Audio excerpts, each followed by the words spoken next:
ঘোষণা করছেন। উনি বলছেন হিন্দুদের উপর নির্যাতন হচ্ছে, তাদের অধিকার হারা হয়েছে, এই জন্য বারবার কর্মসূচি দিচ্ছে। আমি এমনকি হাঁটাজারিতে তাদের 21 একর জায়গার উপরে যে মন্দির, সেখানেও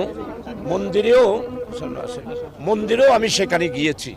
আমি 10,000 20,000 হিন্দুদের সামনে বক্তব্য রেখেছি। বক্তব্য রেখে আমি বলেছি যে চলুন নতুন বাংলাদেশে আমরা ঐক্যবদ্ধভাবে সামনের দিকে অগ্রসর হই। কিন্তু কৃষ্ণ বারবার কর্মসূচি দিয়ে আমাদের দেশকে, শান্তিপ্রিয় দেশকে অশান্তি করার চেষ্টা চালাচ্ছে এবং সেটারই ফলশ্রুতিতে তারা নিউ মার্কেট যেই সমাবেশ করেছে আপনারা দেখেছেন, সেখানে জাতীয় পতাকার উপরে একটি বঙ্গভূমির পতাকা ওরা তুলেছে এবং সেখানের সমাবেশের বক্তব্যের কারণে চিহ্নই বলেছে